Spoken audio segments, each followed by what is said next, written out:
It's the lure of jiu-jitsu. If they can't handle that sex appeal, then it's probably not the sport for them. You know, that's another thing. That skin-to-skin action is a bonus that you should look forward to. Just like a newborn baby, go skin. Skin. Doesn't matter. Hairy, not hairy. You know, you gotta take it all. But why are people care? Side note here. Why do people care if someone wears a rash guard and they're hairy or not? You're sweaty. You got a sport where there's a submission that you shove your fucking balls into someone's fucking mouth. Like, it's super gay. Like, you're like an inch away from their cock and you're worried about sweat. Like, that's the last thing you should be worried about. You know, there's something going about that. You whip peckers someone's face. Like, there's you know, come on. About like, that.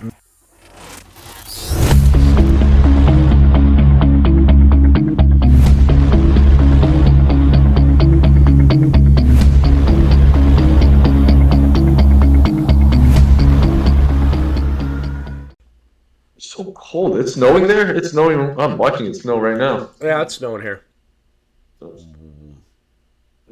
Well, welcome to the Oldhammer podcast. My name is Sam. This is where life meets the mats. I'm here with Gordon. We're doing great. It's snowing where we are up in Vancouver, BC. Thanks for joining us. Why are you laughing? Because it just was a weird end. It was a weird start, and I've never actually started a podcast this happy. I'm happy to be here. What the hell were we talking about?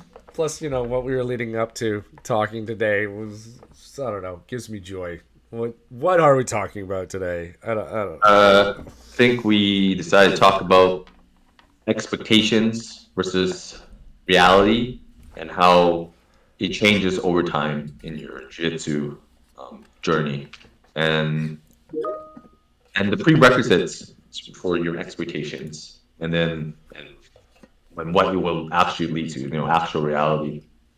And I think, and you know, yeah, that's what we're gonna talk about.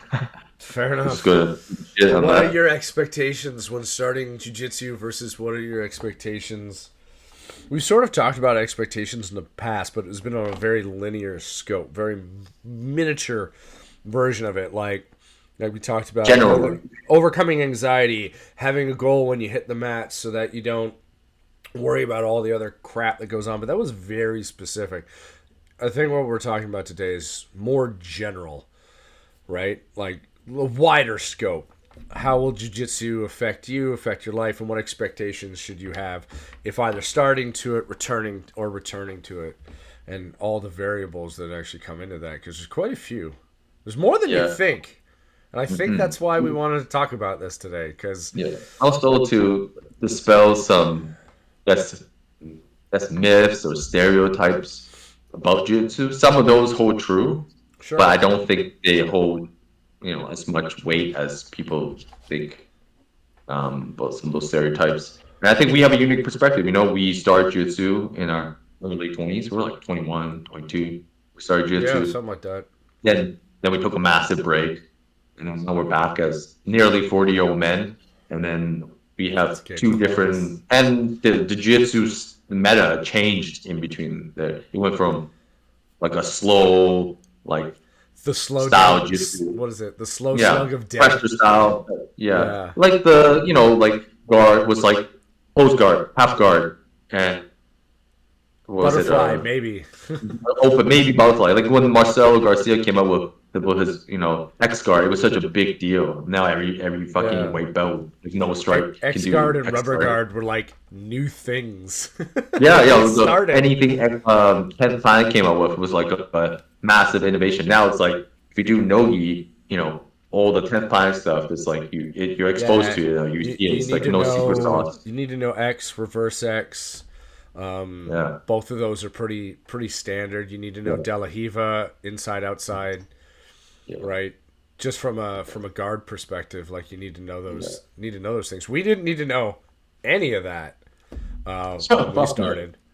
No. Dude. I like it was like close guard, half guard, and whatever else. Like it was just super basic. It's like deep half guard. I would, you know, that was the extent of my thing. Yeah. Like half guard, deep half guard was my thing. I wouldn't even go to guard. Like I would let people pass so I could go deep half guard. That was it. That was like there was a lot of stuff we learned. Just like you're gonna learn this from the close guard, and didn't even really comprehend that, oh, to do some things from the closed guard, you have to open your guard. That's open guard. What's that? You put Yeah. your foot on Well, his there was hips. open guard, but it was like, yeah, why would you open your guard when you have them inside? Like, yeah, fall inside my trap. That was the fucking thing, Yeah, right? you're With the closed inside my guard. closed That was guard like trap. the Now I'm going to reach for a choke or something, right? yeah. Like Yeah. closed guard was like the beginner guard, but in reality, if you look at it today, open guard is more important than closed guard because open guard, you're gonna be in open guard 90% of the time, like when you're on your back. Some sort of open guard, you know, If you can keep your you know, your guard closed, especially in no-gi, if you can actually keep it closed on your back and crush the other person somehow, you have an incredible amount of strength. I don't know how you're doing that. yeah, because eventually, your guard is gonna get broken. So like, and if you spend all that time and energy there, I and feel like nothing it's more happens. now you need to, if you're playing more of a closed guard game, it's not it's just so you get to control when it's open as opposed to your opponent forcing it open. Right? Like that's the skill you're learning in that particular one. But that's also to transition because now I don't know about you, but like other than doing a body lock, which closed guard's going to stop, but you can't do anything if somebody has a No, body you lock. can't block Like it in a there's closed nothing guard. you on in no-gi. There's nothing you can do to somebody who's got a full body lock on you, even if your guard's closed. Like there's no real options there. Yeah. No real good options, I should say. There's options, but 9 times out of 10, I'm probably if I'm passing your guard, I'm probably gonna stand up, Yeah, right? like especially with Nogi, there's Like nothing they grip on. The grips are like not there. Like you're slippery too when you're sweaty. You just blast right through. yeah, Like you can so easily get through. Like it's gonna open. Like it's kind of 99.9% it's opening up. yeah. Whereas when we did, you can hold onto the lapel, fight for dear life, and just close, like stall. Basically, you You're can stalling. two shitty white belts going at it, and the guard will net one person's guard will never open out for like the full fucking round. Yeah, It's yeah, like yeah. nothing happened. Well, that was the funny thing about the gi one is if you base properly and you were holding the gi, if you were trying to pass it on tight, you could actually reach back and mess with somebody's foot because you could hold the gi and hold them down and base your foot out, so you could actually reach your hand back. You can't do that in no gi. If you try to, if your hand's gonna slip off, you're gonna end up in all. Anyways, Yeah, I'm way off track now. yeah. But we actually That's kind just of the meta. that's We just the got off meta. track there. Though. As the meta has changed, which means expectations of what you should expect should change. I don't know if we talked about in this last one, but sort of as I think now that we're talking about it, the preliminary one is should you start in gi or no gi? I think that depends on your disposition and your background. Obviously, if you were a wrestler before, probably no gi is going to be just fine. If you have Yeah. no athletic ability and you're coming off of injuries and you're 38, maybe gi because it's a bit slower. But like, what do you think? Like, because that's the initial choice, isn't it? You've decided to do jujitsu. You know you want to go to a school, probably. I hope. Maybe you're doing it in your basement with a buddy, but anyways. No, thank you about that. No, yeah, we know a thing or two about that, but like, yeah. How would you if you and I hadn't started at 21 and you were starting now, how do you think you would face that choice? You mean if I was starting at 21, it was 21 again? Like as a Uh, 20-year-old, like no, no, I basically? meant like now. Like you've never done jujitsu before. Oh, wow. Well, before I go into specifics, like athletic background, age, health, and all that stuff, I would say whatever you interests you the most. It's like, oh, like I like gi, so go ahead and try the gi class. And I would also say try both. That's how I would choose. Do the free trial. Every school, I think, with a decent business model would allow you to try a free week, and then you go in and try both. And whatever piques your interest, you do it. And we'll keep open mind. Like you can do both. It's not either or. I mean, either or only happens if when there's a time constraint, Yeah. and that's it. Right? Or there's a monetary constraint because keys are expensive. Good keys are expensive. So But if you go to no key, it's expensive still because those rash guards are like 50 to $100. Well, And yeah, if you go that multiple times, you end up with a whole bunch. that's actually a really good point. Gis are expensive, so you can in Canada for a decent gi you can probably expect to spend around $200, right? For a decent one. Yeah. If you want a high end It's gi, like guys the limit. 3, 4, Yeah, yeah, 300, 400, $500, right? But decent gi, 500. Damn. You know that. if you get it imported with the fees, the taxes are a Yeah. thing. I guess so. Yeah. But I'm actually looking for a gi right now, just for again time constraints, training purpose. I was thinking about going having a gi so I could go to a gi class once a week, but that's sort of beside the point. That's how I know the prices.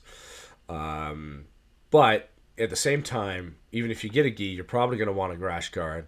You might want two gis, right? If you're planning to train twice a week, because gis, one, you're not supposed to put them in the dryer because it messes up the material. So you have to It's hang really dry like them. rough. Yeah, it's really rough. It's really rough. So you have to hang dry them. You gotta wash them really well. Everyone's like, maybe you gotta send them through a couple times through the washing machine after you've rolled, because it will be covered in your sweat, your opponent's sweat, other people's sweat that you didn't even roll with because it was on the mats. It'll pick it up. And we've talked about getting staph infections before and stuff. You got to stay clean, right? For your benefit as well as your opponent's benefit. So you got to wash it. So that's something you should learn to expect about gi. You still have to do the same stuff with rash guard. It's just you have a sort of a higher buy-in cost, I guess, at that point with the gi. If you get two of them, plus you're probably with the gi, you're gonna want a couple rash guards for underneath the gi. So it's not you used to be able to get away with it without wearing a shirt under the gi before. I think that's kind of frowned upon now. Is it? I didn't even know that. I think so. That's how like oblivious I am to think. Yeah. Because when we were training back, like 15 years ago, all I wore was I never wore rash guards unless I was doing no gi. Even when I did no gi, I was shirtless. I just had I tights on. remember that. I remember that. Yeah, it was You'd wear totally like the okay. um I guess it's a little bit different now. It's etiquette, I guess. yeah, I think it's just etiquette, especially if you're a guy like me who's hairy. Nobody wants somebody else's hairy chest rubbing up their face inside But mount, that's the part of the lure of or jiu-jitsu, bro. the good old hairy belly, just mother milking Yeah. you underneath the gi in But that that's nice the lure of sweaty jiu-jitsu. sauna. It's the lure of jiu-jitsu. If they can't handle that sex appeal, then it's probably not the sport for them. Fair. That's another thing. That skin to skin action Yeah, is a bonus just that you like should look forward to. just like a newborn baby, go skin to skin to skin. Skin to skin. Doesn't matter. Hairy, not hairy, you gotta take it all. Like why are people care? Just a side note here. Why do people care if someone wears a rash guard and they're hairy or not and they're sweaty? You got a sport where there's a submission that you shove your fucking balls into someone's fucking mouth. Like it's it, it's super gay. Like you're like an inch away from their cock and you're worried about sweat. Like that's the last thing you should be worried about. There's something Going north about south, you that. would peck someone's face. Like There's come something on, about like that nothing to worry millimeter. about. Something about that millimeter piece of clothing, the molecule thick piece of clothing that goes, it's not gay. Yeah, no, it is It's kind not of gay. gay. It's kind of I'm gay. not that close to his balls. Yeah, yeah. There's something between me and his dick. It's not gay. But Like, who it's the cares? same thing. Yeah. It's Who 2023. cares? Who cares? Who cares? 2024. Shit, 2024 now. 2024. So yeah, we're in the That's future. 2024. That Man. my time perception is off. Yeah. Hey, the Greeks used to wrestle Yeah. naked. I think some places in India they still do. So you know what? There you It's go. fine. It's fine. Really. But But yeah, like to answer, your original question, how I choose, it's just interest. Interest, that's how I go about it. Now, if you already know what you want, then that's obviously easy. He's like, okay, I just want to do gi, right? Like how I did when I got back to jiu-jitsu, I was like, I just want to do gi. And then you go to a school, hopefully that has a schedule that that's like going to cater to what you want. So there's some schools they only have like 2 or 3 sessions of no gi, and then the rest of the stuff is gi. So obviously that's going to be kind of hard to fit in your schedule if it's like you have a very limited like time during the week to train. and then you have to find a school, and that's not always going to be easy because depending where you live, that could be There hard. might be I think limited choices of school. you might That's have to very drive a true. little further. Like we have people in our gym that travel from like Burnaby, like we train in Langley, so they come like an hour and 20 minutes to traffic just to train nogi, Yeah. and it's crazy. There's Like I wouldn't actually travel that far. I think there's I'll travel maybe an hour most, there's been a but couple of guys that from my school that I've heard gone to yours to train, whether it be an open mat or whether it be a class. They've mentioned it for sure. Because like how far? there's also schools sort of train differently. So here's something that's it's a weird expectation to set or to have when going in, and we're not really doing these in order. So it's We're just just shooting. Yeah. yeah. Rough So stuff. it's just so some things might come up out of nowhere, but Yeah. like some schools I've come to learn sort of they train differently based upon what the director or the teacher, professor, coach, I don't know, What instructor? The head instructor, person. head person is disposition is for. Like your school is a little more of a comp school, right? A little bit more. They've got I some mean, like wrestlers in there. I think they cater the training to competitions like style. Like even if you don't compete, they will treat you the same. Yeah, So yeah. it's like fair play. It's like, oh, we're getting ready for competition season. So okay, we're gonna train like this. No, and That's the way it goes. everybody buys. Yeah, Yeah, join in and do what you can, type thing, right? yeah. As of right now, there's no beginners class. It's like Yeah, like day one, and the reds and black belt. We're all there. yeah. So my school, like with the nogi stuff, there is no beginner class. It's just you Yeah. show up, and if you get mauled, you get mauled, and if you don't, you don't. Hmm.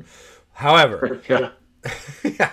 However, um, the expectation from the coach isn't that we are training for comp necessarily. It's that we are like the way we train is a little bit more for what I would call longevity. Um, Comp can be very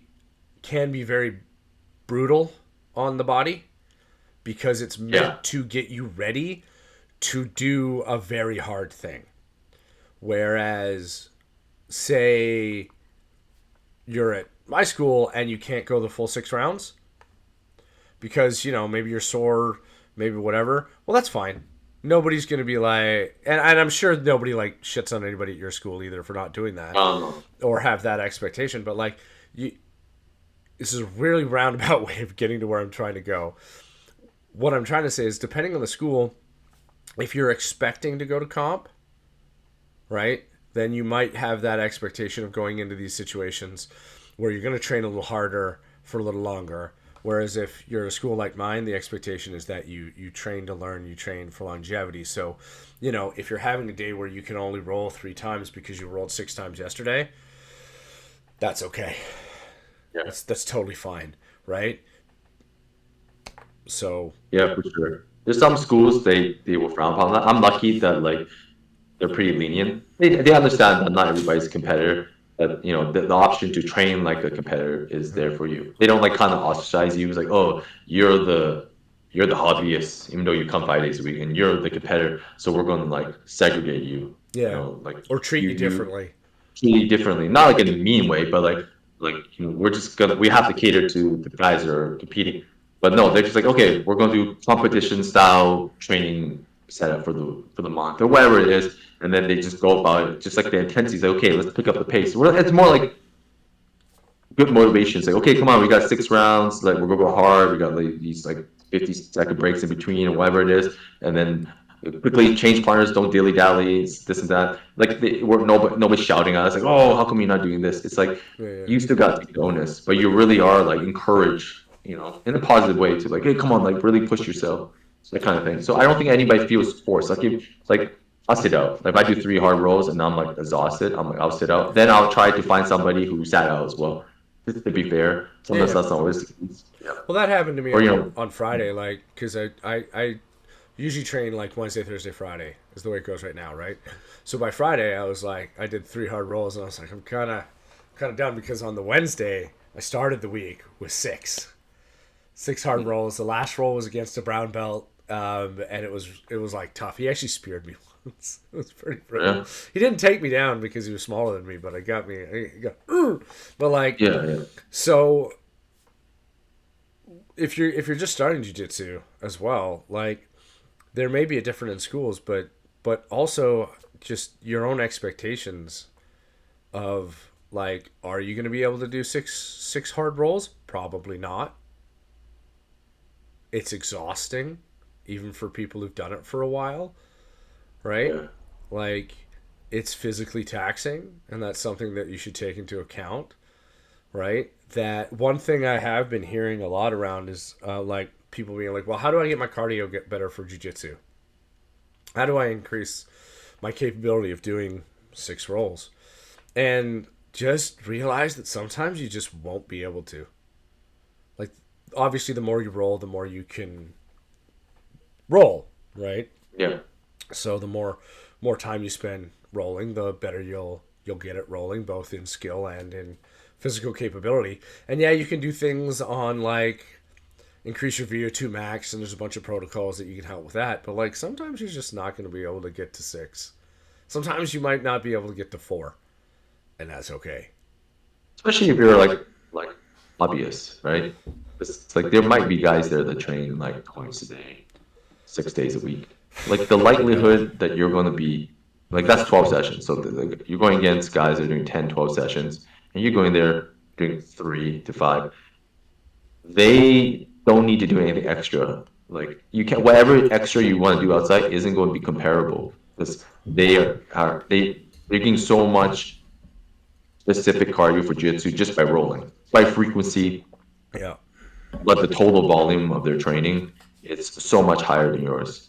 So, so the simple answer is to roll more, but if that isn't the case, and the reality is like unless you're a prodigy, you're not going to be able to compete at the same level. Someone who's going in like 10 times a week, 10 sessions a week. It's just not possible. There's even white belts like I go against that I beat down, but they never retire though. And they are going like 8, 10 times a week.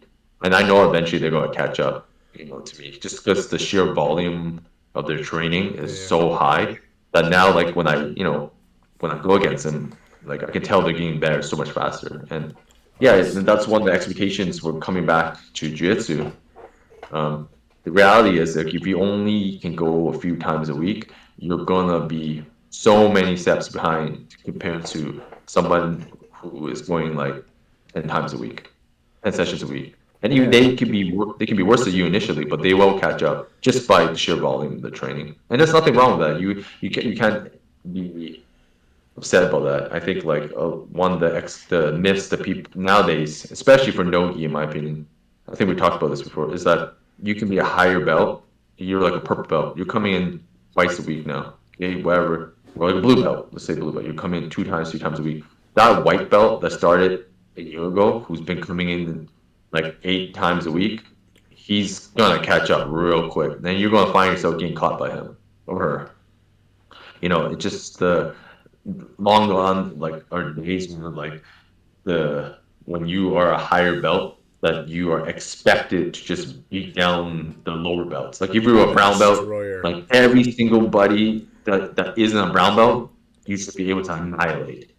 Or like just and or maybe they're four-star purple and you still beat them. They can come close, but you still beat them. That's garbage. Now they're like the game with jiu-jitsu is changing so fast, and the, that it's become so specialized that like somebody who's like a blue belt can tap out a brown belt if that blue belt has like a A small set of system to skills. leg lock. Yeah, Yeah. it's like brown belt level. So and then that brown belt doesn't have brown belt level defense to stop that blue belt. Yeah. Maybe their leg lock defense is like, oh, basically blue belt, but this blue belt that one aspect of his game is like almost like a black belt. He's going to catch that guy. That you see all the time, especially in nogi. Where you don't have the grips to really stall and the momentum of like positions and movement. That's a really interesting theory thing though. Like it used to be that the belt we talked a little bit about the belt system in the last cast, but like the belts used to mean whatever belt level you were fairly well rounded, right, to earn that belt in all sorts of things. But and there were a few exceptions to that where you could be very really good at one specific sort of submission type. Now, now it's changed to that like there's so many different systems in setting up submissions and moving through different positions that like you're absolutely right. You could be a brown belt in one type of system, but then this other person has a leg lock system that you're not familiar with. And I remember this was going Or around neglected. or Maybe neglected. you're Yeah, so just you like completely like, I was like, I don't can't do that. do white Yeah, box. sure. Well, But good luck with that when a white belt heel hooks you like, and that's all he does, yeah, right? this is what he does. But I remember seeing this clip of it was a brown belt versus a black belt, and the brown belt pulled guard, and everybody has their own opinion about it on the guy's face, but the black belt sort of looks up, looks into the crowd, grabs up and like toe, what is it, toe locks him, toe holds him. Yeah. Thank you, toe hold. That's what I was going for. So he toe holds him, and the brown belt taps. The brown belt was going for some sort of I think he was trying for. So, well, I think you're talking about like a really loose Del Evo. Like Yeah, it was he a just really flopped loose the double back. haven, and the black belt sort of looked Yeah. up into the crowd. He just And looked around. yeah, he looked around, and then he turned. Yeah. And one person said like the black belt was thinking, who gave this guy a brown belt? And I was like, well, no, he might be a brown belt. I think the black belt was just looking up because he pulled guard on him, which, well, we've talked about that before, but then he left his feet kind of open for that submission, dangling there, right? So one of the things I took from this is that if you're coming into jiu-jitsu, you shouldn't expect to be a prodigy, even if you are, right? Because you could be a prodigy in one system, but there's so many other systems now that exist that you could get caught off with something else. And two, you're not gonna be good at everything, right? If you look at other martial systems that are limited in their scope, like boxing, yeah, you could be really good at a jab, cross, hook, right? Like those are 3 punches. There is no way that you're going to be good at, in jiu-jitsu at takedowns, at X guard, at side control to whatever, to pick something else. Different types of leg lock. Like there's so many different things to chokes to I could keep going. If you expect to know it all, you are probably gonna hinder yourself. My opinion. Yeah. I think like eventually you will know like your general like you're talking about like general jiu-jitsu skills will get to that level, the black belt level. But in the meantime, as you go through that journey, regardless of what belt, there's gonna be aspects of your game that are just not gonna be at the same level. It's really rare that you get because like the most famous jiu-jitsu athletes or the top level guys, you look at them and across the board, they all have ridiculously good jiu-jitsu. Like overall jiu-jitsu skills is so good, and they have specialties among that. But the thing is, like you're talking about the cream of the crop, right? So, for even if you become really good, you don't have to be like in 1% of the 1%, but you're a good black belt. You're going to have gaps in your game that you're going to not be that's going to be far behind. And if you get exposed by a lower belt from that, like it's just it's okay. It sucks, but it's going to happen. It's like in other sports, in other combat sports, they always talk that the saying styles make fights and stuff. Yep. But like in jiu-jitsu, they never really say that. I'm sure there's a lot of people who think of that, but I don't hear it. I actually don't hear it in the sport.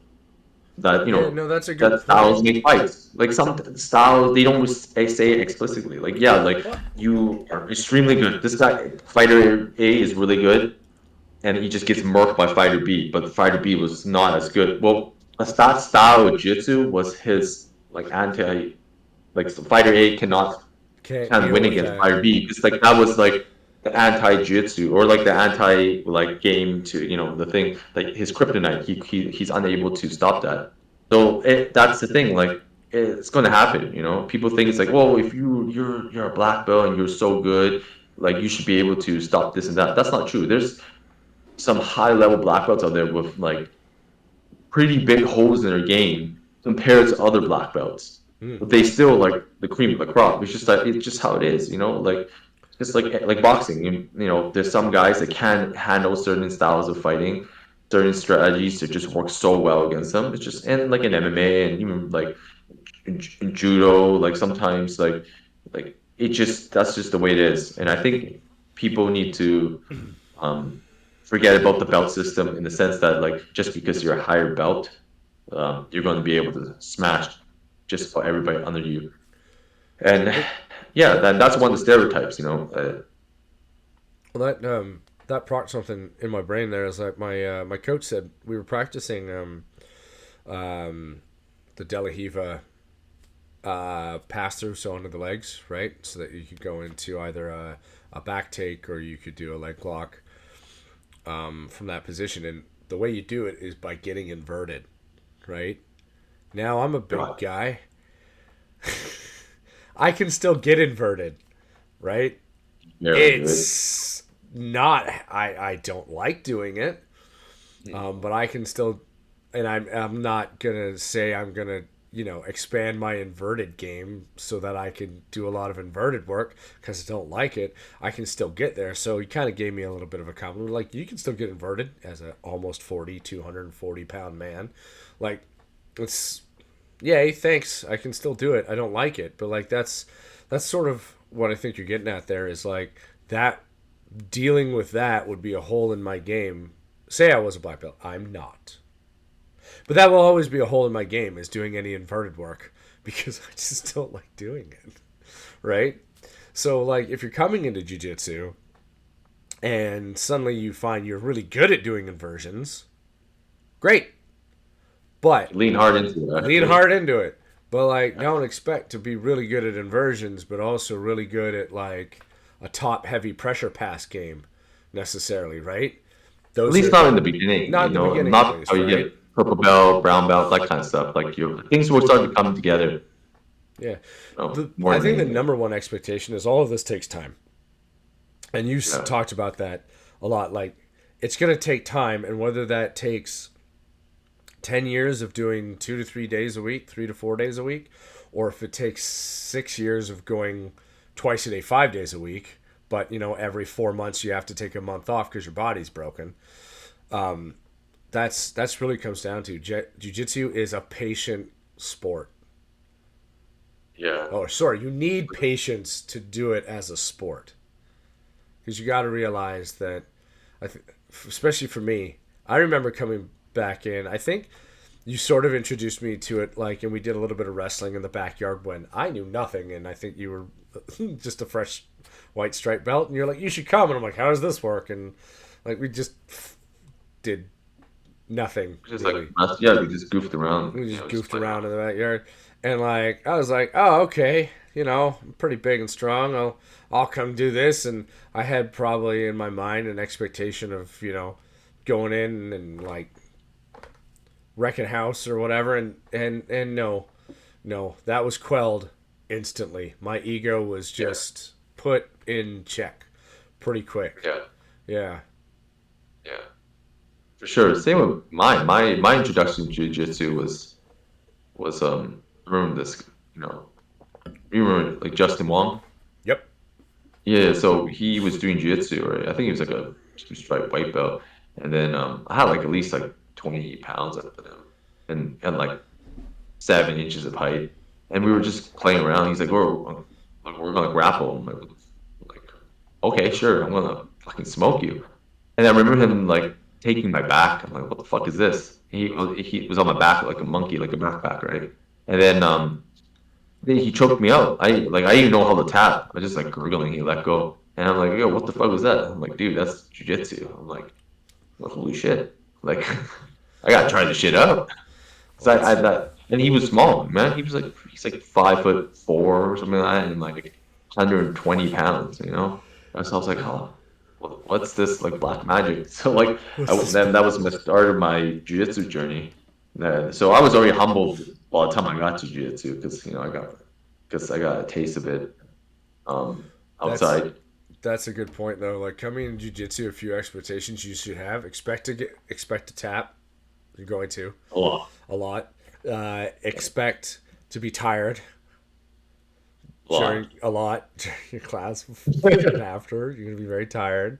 Um, Yeah, and unlike other combat sports, you don't have necessarily have the expectation of like lots of injuries, but expect to be injured too.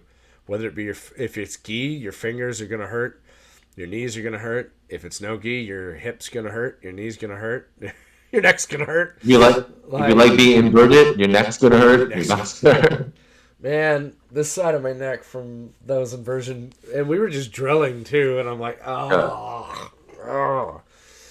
If you're watching this and you're coming in, you don't know what inversion is. Basically, do that weird yoga pose where you go up on the back of your neck and shoulders with your feet in the air. Yeah, that's pretty much being inverted. You're you're wrestling with Sit down. your yeah, you're wrestling with your neck on the ground instead of your feet. It's something else. Yeah. Yeah, it's not my favorite. But I can't do inverted unless I'm warmed up, like super warmed up. Oh. Like I'd be basically like super sweaty in my fourth roll, and then I Then you can can go do inverted. inverted. And even then, like I don't fuck around with that I that can much. do It's a just I got one move from deep half guard that I like doing where I get semi inverted, but that's really just to get a under grip on the far leg. So I'm not really inverted because I'm in half guard. not I'm really sort of inverted. half because I get my head in, right?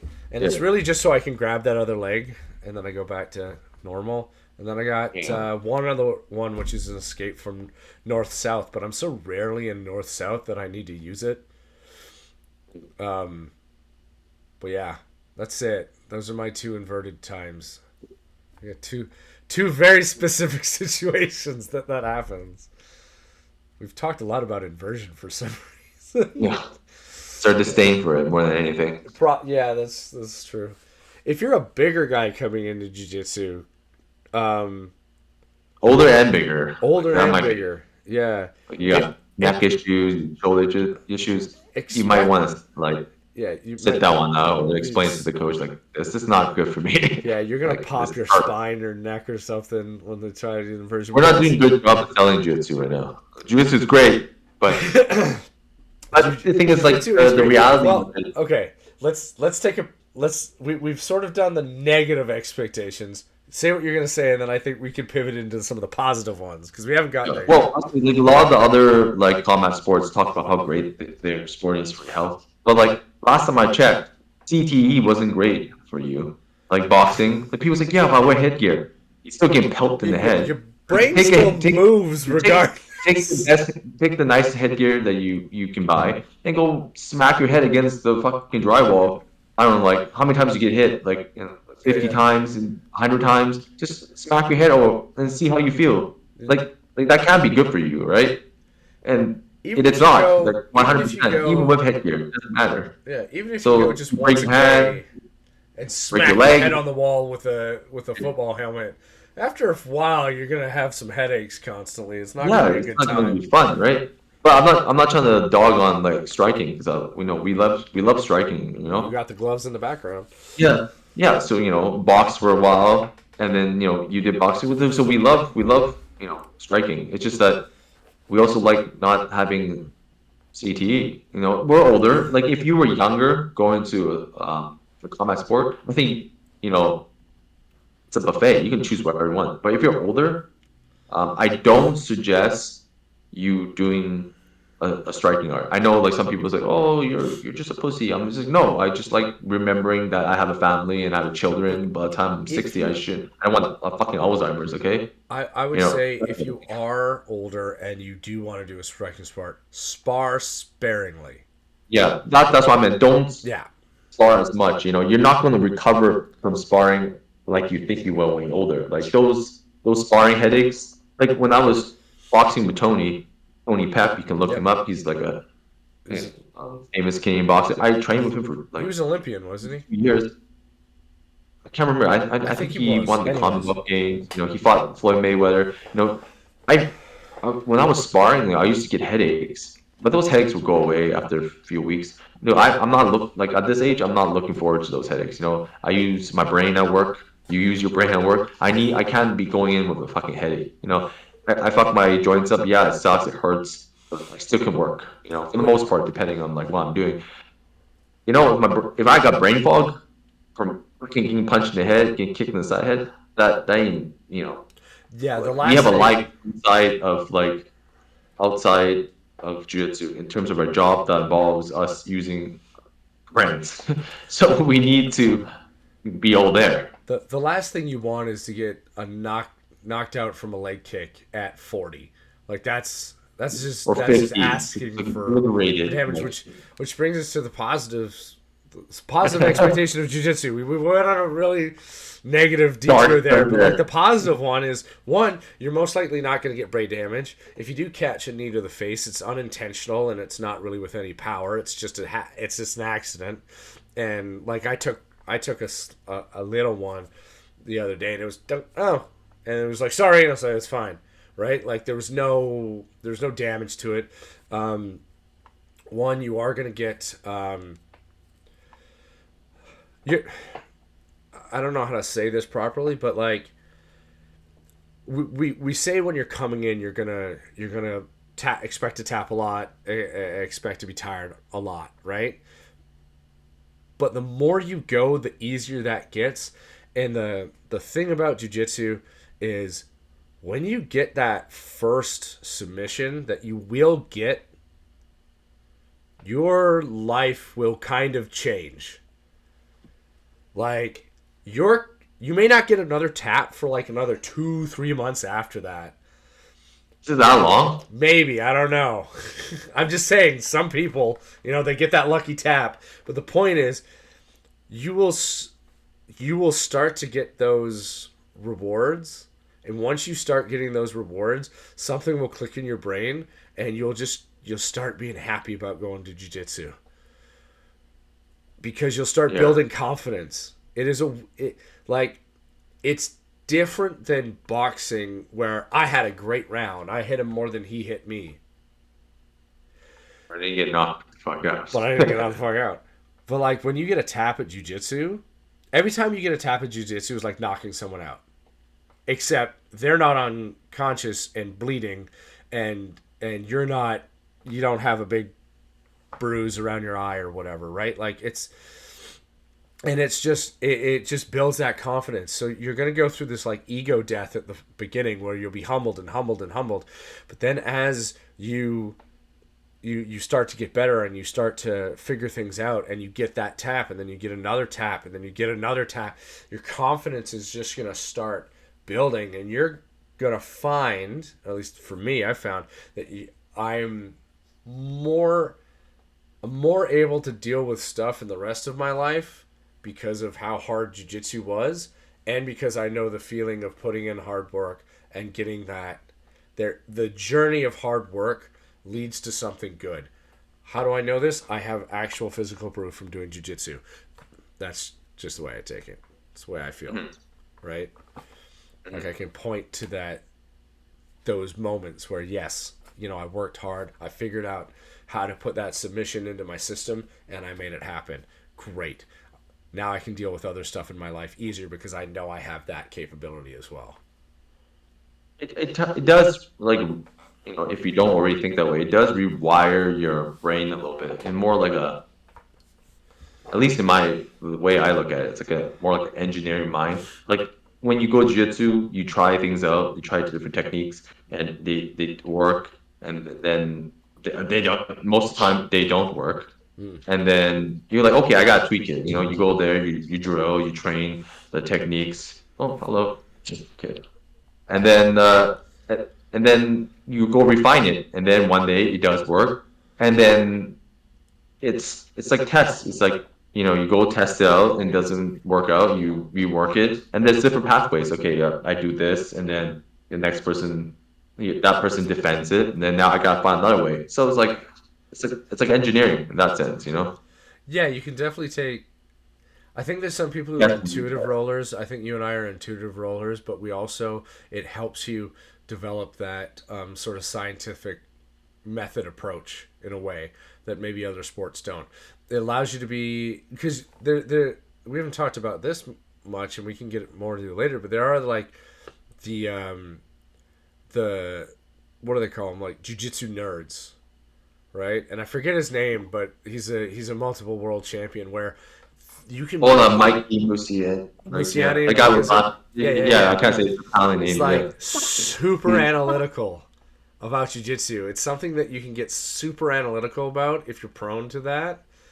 But even if you're not prone, you will become more analytical because you're in a test trial environment constantly, right? Yeah. He's cool though. I like him. He seems nice. He's cool. Stop that. Go now. So yeah, no, I totally agree. I listen. Obviously, we like jiu-jitsu. Can you say that we love jiu-jitsu? Maybe not love, but we like jiu-jitsu a lot. Okay, love it. I feel like I don't like tossing that word out. Fair You know, enough. I love is like something that it's like super deep. But I really like jiu-jitsu. But I don't like it so much that I want to nerd out about it. I will watch instructionals and all that stuff to get better. But I don't want to get to the point where like that's all I think about. Yeah. Don't expect to Yeah, make it your identity, right? yeah. I think when we were younger, it was like at least for me, I was like, yeah, this I'm a jiu-jitsu practitioner. I do this super cool martial art, and and I'm gonna fucking tap people out, break their arms, choke them out, whatever that kind of stuff. But now that I'm older, like it's just part of me. It's something I do. I like doing a lot, but it is definitely not who I am. Like I could become the best jiu-jitsu practitioner in the world.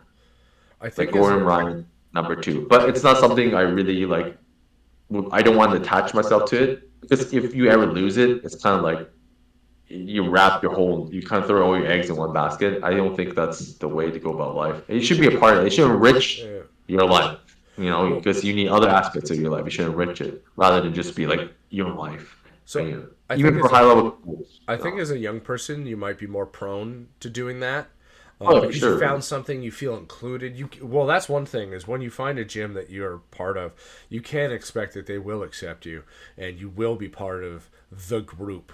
In a way, like maybe not like it was when we were first started, where you're part of the team, so you stay with the team and you are the team It's with like, the whole yeah, it's time. a good wolf But pack yeah, yeah. mentality. Now you can expect camaraderie. You can expect you know, I don't want to say brotherhood, but like to feel welcome, to feel part of the group, right, and have a group Mm. where they want to help you get better at jujitsu because that's why you're Yeah. there. So you can expect that, but like as a younger person, you might want to wrap up your entire identity in it. But as an older person coming in, you already have a lot of things that you've so many years of identity ingrained in you that this is something you can add on, right? It's a Yeah. skill you can learn. It's a talent you can do. It's something you can have fun with. You can compete if you want. You can train hard. You can't expect to like have if you're married have that discussion with the wife of like I need to do this 2 to 3 days a week. How can we make that happen? Right. Whereas a younger person, you're like, I'm just gonna go whenever the hell I want, and I'm Yeah, gonna you're not train. beholden And to any real responsibility yeah, outside yeah. aside from to yourself, right? And you should really take advantage of that if you're a young person. And For it sure. will take you over time. Initially, like when you start jiu-jitsu, for anybody, young or old, listening to this, you will be obsessed for it. I will say a good 6 months to a year. Yeah. Like if you got a wife or girlfriend who doesn't give a fuck about jiu-jitsu, like me, it would drive them mad. Like, it's That's all all you you talk want to talk about. about is jiu-jitsu. Because that's all you're thinking about. Because, like, especially when it's brand new, once you get settled in, you don't even bring it up all that much You anymore, will right? wake up in the middle of the night to take that piss or whatever, and you'll go back to bed, and you'll be like, right about So if I move my Oh, arm yeah. here Oh, yeah. and I put my leg there and he shifts his hip there, and then you'd be like, why did 3 hours pass by and I gotta go to work? Shit. Yes. Yeah. And you will find yourself purchasing way too many instructionals. If I can save you all any type of money, buy one or two. Buy one or two Start from because there. there's a lot of information there. For me, also, um, leverage YouTube. Leverage YouTube. You can, yeah, absolutely. Yeah. There's a lot of But good don't info. use it as like a, take bits to add to your game, right? You can't really create a system. You should add to your game. It's like if you already have something that involves like some sort of like, I don't know, like let's say like a Kimura trap system. You can add stuff to it rather than trying to build your game off like For little YouTube shorts. yeah, yeah, That yeah. really, For that's not me, really good. for Good. me, it's more of a reminder of certain things that I kind of, because that's the other thing you can expect. You can expect to forget more than you remember of Oh yeah. jujitsu as you go, and that is one thing. As I was watching Matt Aurora, Oh yeah, I like yeah, it. love his stuff. And I love his shorts because they're super simple. Again, you wouldn't build a system off of it. He does sell instructionals if you want to get his in his classwork. But like, I was watching one of his, and it just reminded me of a move from side mount, and I like being in side mount, and I was like, right, I used to do that. I don't do that anymore. I Yeah. should remember to add that back in if I'm stuck because that's a good either a good transition to something else or in this particular case the armbar is available if you have it. And I'm like, oh, thank you. That was something as part of my particular system that I should have been doing, but I forgot about. Yeah, totally. Yeah, Yeah. I agree. It's a very helpful resource, YouTube for Jiu-Jitsu. And, but, you gotta take it at it for what it is. It's just like little tidbits here and there. And then, I mean, like today, like people are like spoiled, with Spoiled for choice. resources. You have so much choice that it's almost a detriment, actually. Like for some people who can't make a decision, just can't keep their like focus with what they want to do in jiu-jitsu. And I've been guilty of that. Like, oh, I want to do this, I want to do that. But you kind of bite off more than you can chew. Hmm. And I think that regardless if you're young or old, starting jiu-jitsu, I think it will be a good idea to like anything. Like you should treat jiu-jitsu, even though it's a physical sport. Uh, you should treat jiu-jitsu almost like school. I hesitate to say that because some people have like a negative connotation to like school, It is a like learning especially experience.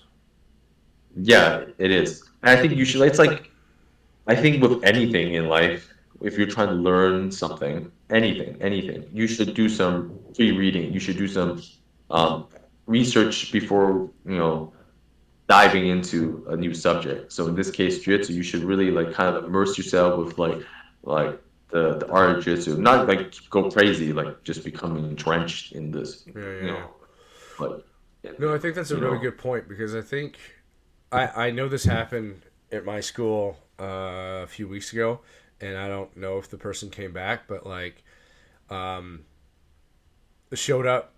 Unfortunately, the instructor was out sick, so it was the backup guy, and the guy showed up and it was no gi, and he'd never done any jujitsu before or grappling before, and it was kind of yeah, like, this may not be the class for you to start in. One, the instructor isn't here, so like, how's the head coach isn't here, so the backup guy is hesitant to allow him on the mats because we're doing some stuff that isn't necessarily part of a beginner program, right?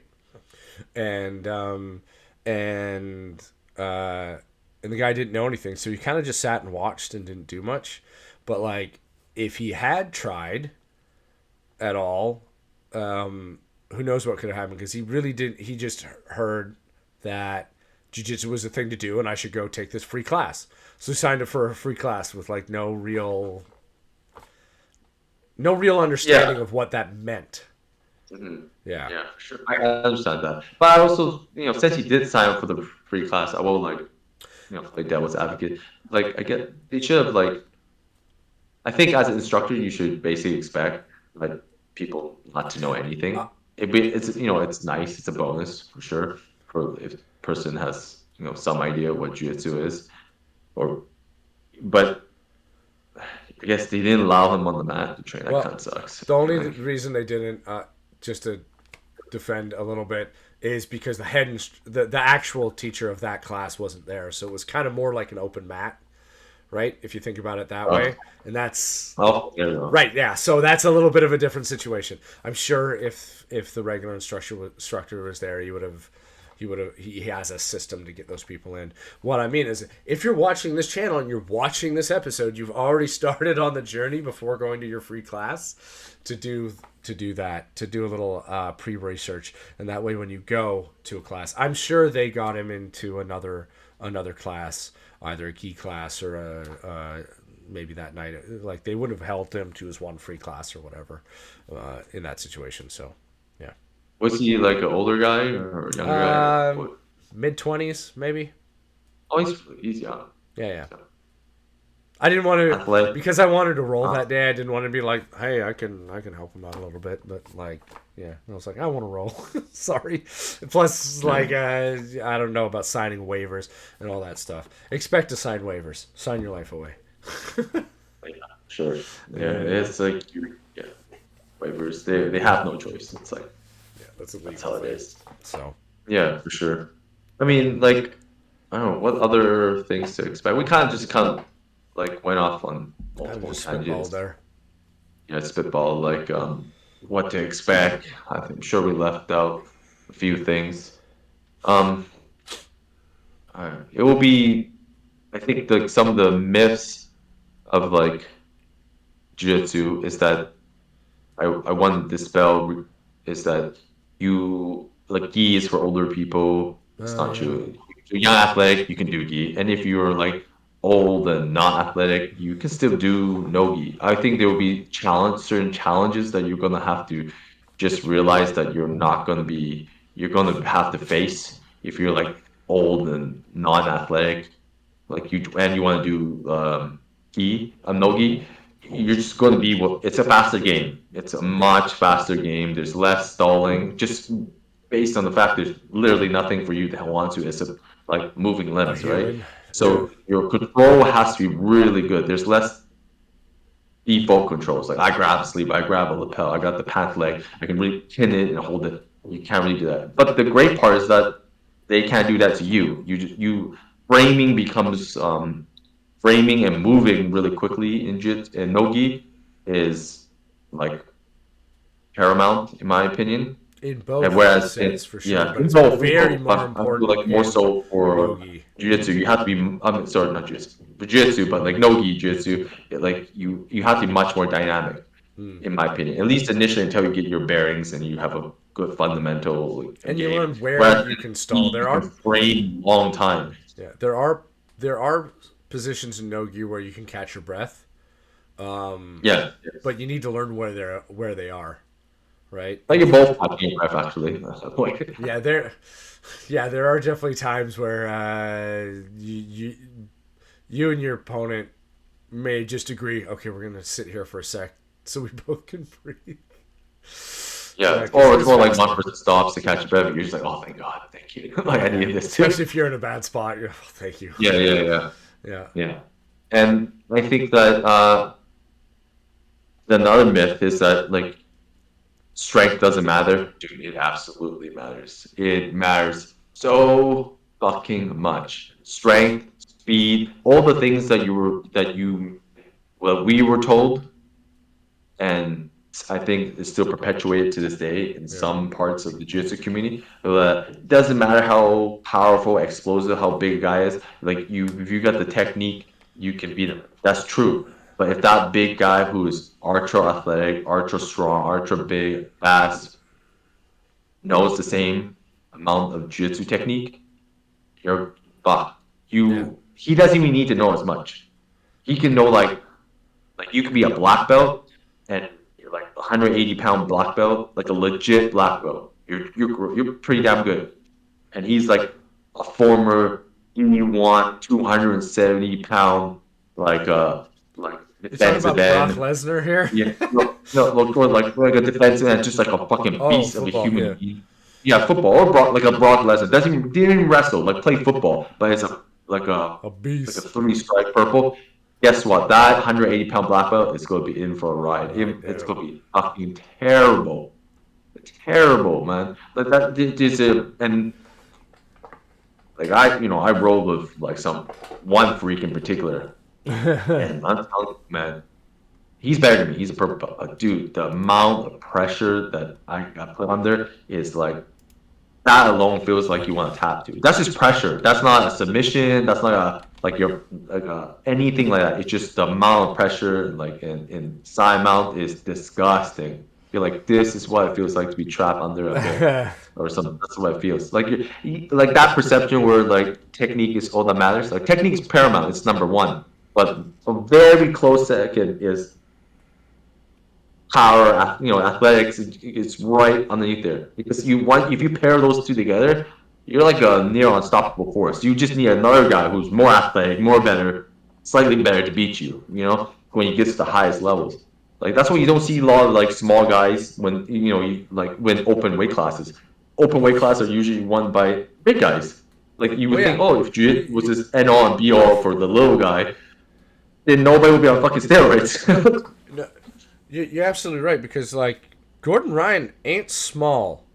He's fucking jacked as fuck. He's big. He's a big dude. Like Big mother. it's Yeah, just man. it's just you see him next to other real big dudes and you're like, "Oh, he's not that Yeah. big." No, he is. He's bigger than you think. He Right? walks on like 230, man. Yeah. He's He's huge. like 6'1". All cost 6'1", 6'2". He's roided up. Like they Yeah. all are. And he's a Not big all. I'll say dude. a lot of them are. He's a big dude. Obviously, like the guys he goes against, most of the time they're stronger than him, Sure. faster than him. But Though he's got so much more technique that he can compensate for that, right? But yeah, he's but one of again, one. even if they're bigger and Yeah, stronger than him, he's still really big and strong. And the thing is, yeah, with the big and strong, eventually it gets to the point where like you either have to be so much bigger and stronger, like Brian Shaw size, that's going to be and it's that going to can be too compensate it's going to for be like too the difficult last. to compensate, which is kind of like when you're even at a white belt level, like if you're both white belts, but the one guy one guy's 260 and the dude is 180, like that's or 170. That's pretty hard hurdle to overcome.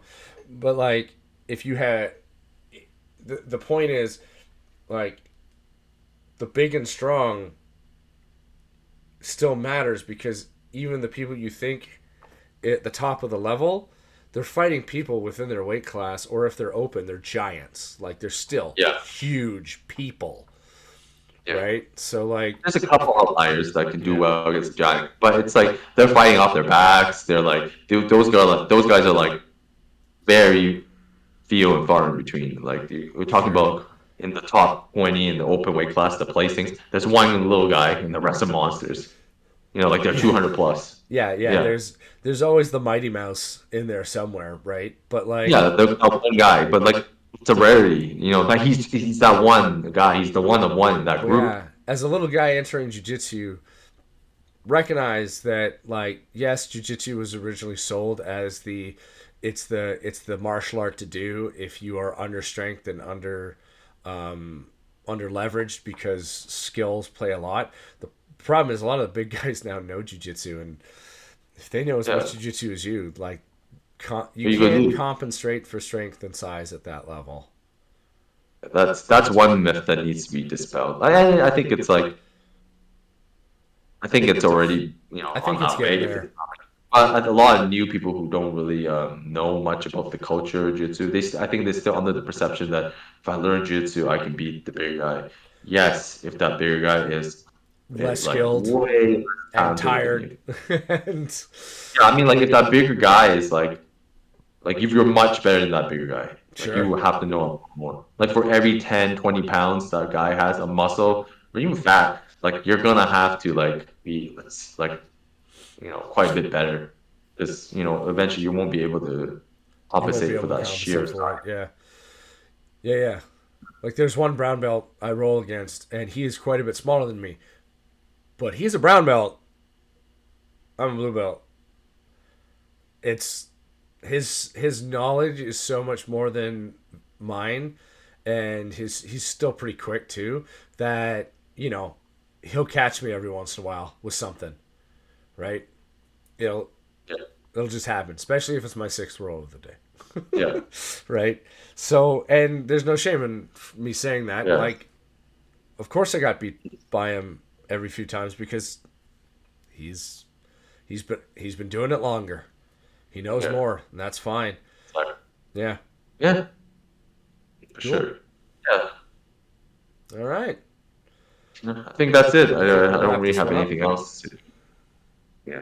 Today was a bit off the cuff, but yeah, I think that's all that comes to my mind. I'm sure we'll think about something else another time. For sure. And on that note, I guess we'll wrap this one up. So thank you, Gordon. Thank you all for watching. We appreciate you. Like, subscribe, comment, and we'll catch you on the next one. That's it.